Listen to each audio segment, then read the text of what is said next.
Hello guys, आज चाहिँ फेरि म र मेरो साथी चाहिँ मल सपिङ गर्न जानु भनेर निस्केको। अनि बसमा चढेर हामी चाहिँ जाँदैछौँ। जानुभन्दा अगाडि चाहिँ हामीलाई चाहिँ ओभर भोक लागिरहेको थियो। अनि मैले साथीलाई नेपाली रेस्टुरेन्ट लगेर गएँ।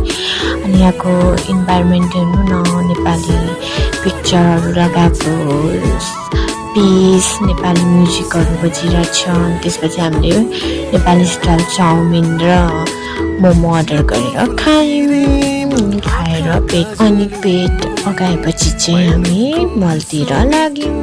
अनि मल हामी जाँदैछौँ। अनि मेरो साथी पनि आउँदैछ। अनि मल इन्टर गर्ने बित्तिकै चाहिँ यहाँ चाहिँ ठुलो क्रिसमस ट्री लगाइराखेको छ। त्यसपछि चाहिँ हामी एकछिन मल डुल्यौँ। अनि हामी चाहिँ जाँदै प्लेइङ एरिया पुग्यौँ। अनि प्लेइङ एरियामा चाहिँ यति धेरै गेमहरू थियो गेमिङ एरियामा।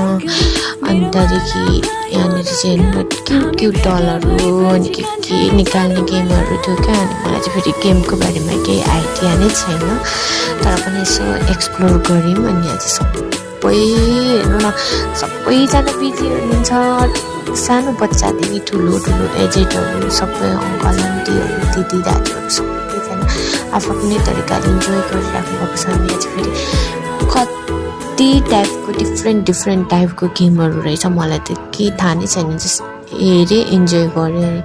यहाँ आफ्नो तरिकाको आफ्नो स्टाइलको गेमिङहरू खेलिराख्नु भएको छ। यहाँ हेर्नु कसै चेयरमा घुमिराख्नु भएको छ कसै। त्यसपछि चाहिँ यहाँनिर एउटा हन्टेडको पनि रहेछ। अनि हन्टेडकोमा चाहिँ मैले यस्तो भिडियो बनाएँ। अनि मेरो साथीले त्यहाँनिर गन गर्दै थियो क्या पछि। त्यहाँदेखि मेरो साथीले भिडियो गर्दैउ नभने। अनि त्यहाँदेखि साथीले भिडियो गर्दै गर्दा म चाहिँ तपाईँलाई चाहिँ देखाउँदैछु। अनि हेर्नुहोस्, गेमको बारेमा चाहिँ केही आइडिया नै थाहा छैन, तर पनि हेर्नु न, म तपाईँलाई जान्ने भएर यहाँ जस्ट देखाउँदैछु है।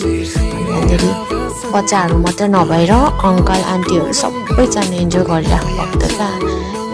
इन्जोय गर्ने त हो जसरी भए पनि। हेर्नु न, यहाँ कति हेलो किटीहरू कस्तो क्युट बच्चाहरू यहाँ बाइकहरू पनि गरिरहेको थियो। हेर्नु त, सबैजना आफ्नै तरिकाले इन्जोय गरिराख्नु भएको थियो। अनि हामी पनि एकछिन हेरेर इन्जोय गऱ्यौँ। त्यसपछि चाहिँ हामी एउटा सपमा गयौँ। कति क्युट डलहरू थियो। अनि यहाँ सान्टा क्लज र क्रिसमस ट्री पनि थियो। अनि यहाँ सानो टटराइज पनि थियो। अनि मेरो साथीलाई चाहिँ यो पियानो मन पर्यो अरे क्या। अनि यहाँ चाहिँ प्रिन्सेसहरू केहरू क्या डलहरू रहेछ, यति धेरै बार्बीहरू होइन। अनि त्यहाँदेखि लिटल मर्मेटहरू पनि रहेछ होइन। अनि यहाँ चाहिँ कस्तो क्युट मर्मेटहरू क्या। अनि त्यसपछि चाहिँ हामी सपिङ गरेर निस्क्यौँ। सपिङ गर्दा गर्दै डुल्दै कति बेला रात पऱ्यो त्यो पनि थाहा नै पाएनौँ क्या साथीहरू म। यहाँ चाहिँ कस्तो ठुलो क्रिसमस ट्री लगाइराखेको रहेछ। अनि यहाँ हामी चाहिँ घर जानुलाई छिटो निस्किँदैछौँ। अनि आजको हाम्रो भिडियो चाहिँ यति नै। अनि हामीले चाहिँ के सपिङ गर्ने भनेर देखाउँदैछौँ। अनि बाई गाइस।